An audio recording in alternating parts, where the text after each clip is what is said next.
started off as a lawyer and then an engineer for 30 years. It was thanks to Governor Scott, though. I had the blessing of becoming a teacher. He decided there was too many engineers for the South Florida Water Management District, and I got laid off prematurely, so I needed to earn some more money, and I found out there was an opening for a chemistry teacher. I said, oh, I used to take chemistry, so I'll do teaching. Well, I remember my first day here. I started crying. I realized how hard it was being a teacher. In my third year now, I love it. I'm one of those people that never knew what they wanted to do. So I started off in chemistry because my twin sister was a nurse, and I thought that sounded cool. And I applied to a couple of medical schools, and they didn't like some of my answers. My grandfather was an engineer, so I decided I'll be an engineer. And I went and got 2 degrees in engineering, and I worked a couple of years as an engineer. Then I read a book by Francis Schaeffer. It said, How Should We Then Live? And he started making sense out of other subjects like history and law.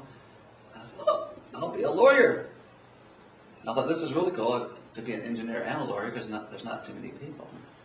So then I went and got a law degree. Then I ran into a problem. I ran out of degrees, and I wanted to be at University of Florida when they won an SEC championship. But there was nothing else to study. So I started working as a lawyer, and then they hired Steve Spurrier, and they won a championship. And that's how I got all my degrees. Now my favorite thing about teachers is the students that I've gotten to know.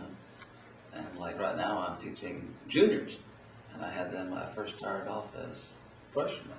And it's just brings so much joy to have known people for 2.5 years and having them in my class. So I would say that my favorite thing about teaching is getting to know the students and the other teachers. Ariana was a student of mine when I first started. She was in my physical science class.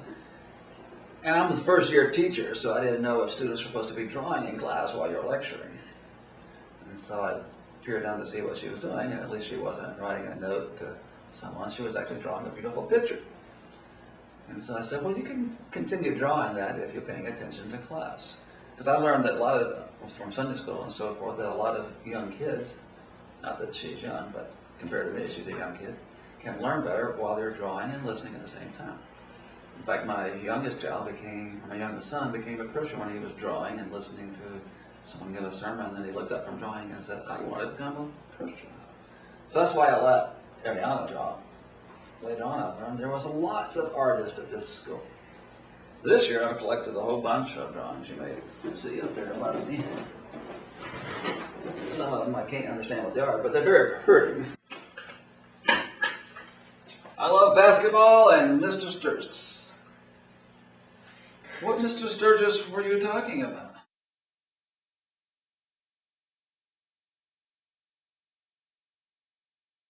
"42 years ago when I was in high school, I was a senior in high school, and I was really interested in surfing and being popular at school. And a man from Gainesville, Florida, University of Florida student, decided to start a Young Life Club in St. Augustine. His name was Bill Hebner. He would eventually lead me to the Lord. Now I wasn't searching after God, I was searching after being popular by opening up our house and having parties and stuff like that. So I started going to the Young Life meetings, and quite frankly, it was uncool people there. So looking back on it now, I know that the Holy Spirit was working in my heart and bringing me there, even though I didn't even know why I was even going.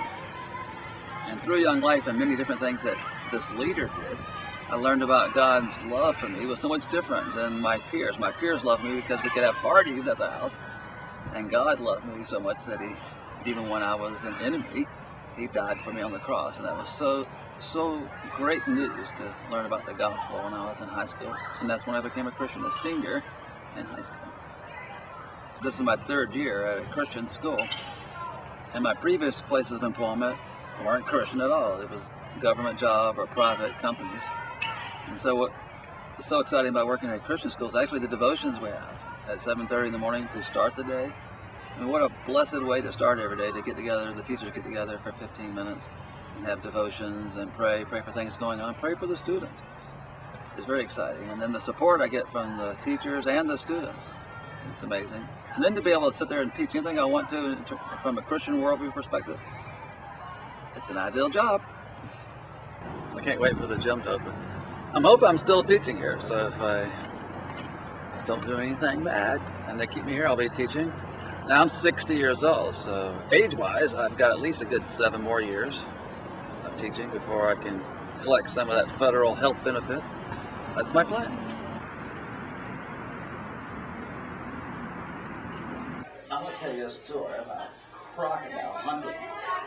How many of you have ever seen a crocodile? Just raise your hand. Okay? You have to be able to recognize a crocodile in order to hunt crocodiles, right? So I'm going to give you a little description of a crocodile. Okay? So you have to remember this in case you see one.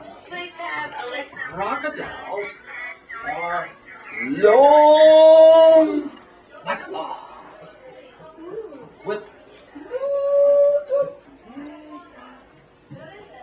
and teeth like a lion.